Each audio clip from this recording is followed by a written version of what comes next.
Okay, have a pan out for the bolognese. I put some extra virgin olive oil in the bottom. And then I have about 3 carrots finely chopped. I used a food processor, but you can use anything. Just chop them up fine. I'm going to cook those for a little while. Okay, now I'm going to add in about 4 stalks of chopped celery in with that mixture. Cook that for a little while too. Instead of adding more olive oil because it's getting a little dry, I'm just going to add a little chicken broth.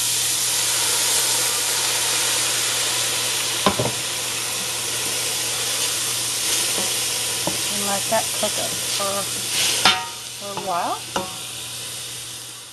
Okay, I added a pound of, this happens to be hot Italian pork sausage. I prefer to use turkey sausage, as you know, but that's what they happen to have on sale. And now I'm also adding a pound of ground turkey.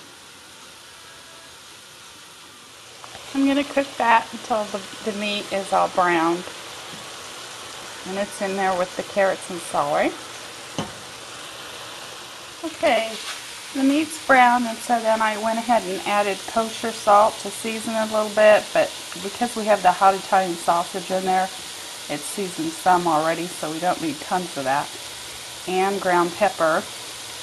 And now I'm going to add in about 3/4 cup of red wine and cook that for a little bit, for about 5 minutes. Okay, now I'm going to add a can of crushed tomatoes. This is a 28-ounce can.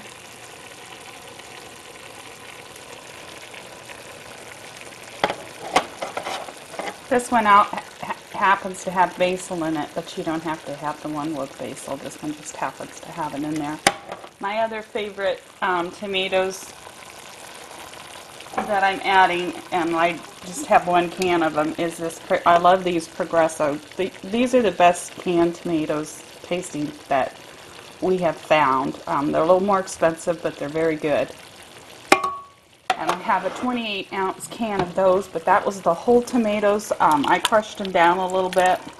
You could use 2 of just the crushed tomatoes if you want.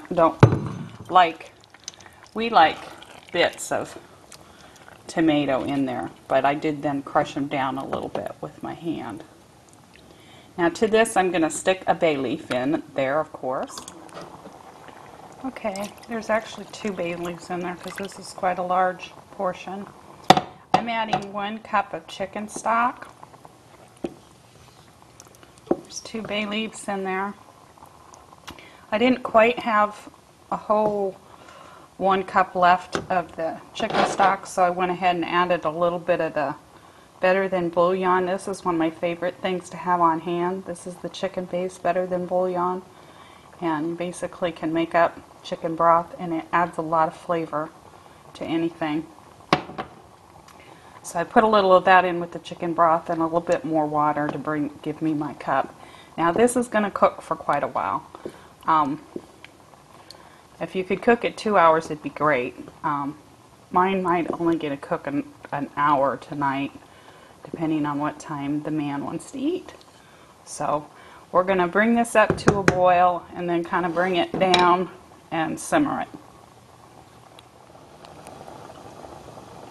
I'm going to add some Italian spices, seasoning to this. Those 1 tomatoes had basil in them. And of course the hot Italian sausage has quite a bit of seasoning in it too. But I'm just going to add some of this to bring up the flavor a notch. I'm going to watch this for a while. You want it to kind of cook down, but if it gets too low, then I will add, as I go, a little more chicken stock and continue to cook. Okay, one of the things I was going to mention to you, and I'll put it maybe in an annotation too, is that when I did the carrots and the celery, If you like onions, that would have been a good time to add onions too, like a whole onion into this thing mix. I don't care for onions. I did add garlic though. I compensate that way. Nearing the ending of cooking time here for us. And now you add in cream. So there's about half a cup of cream. And let that cook again for half an hour or so. You don't have to add the cream. The sauce, it's good anyway, but this is kind of the traditional ingredient that you add towards the last, and you can see it's kind of turning into almost a pink sauce, which is another video if you make a pink vodka sauce. That's good. And I'll show you in a little while when it gets finished and we dish up and have our Friday night TGIF dinner. Okay, here's the finished product. I'm serving it over a rigatoni, which is a very hearty pasta. It's a hearty Bolognese. It is a very hearty sauce, so it goes well over a hearty, thick pasta, which my husband prefers anyway. And a little sprinkled cheese on top. Goes great with a great big green salad and crusty bread, but we're going to get enough carb overload on this. So, till next time.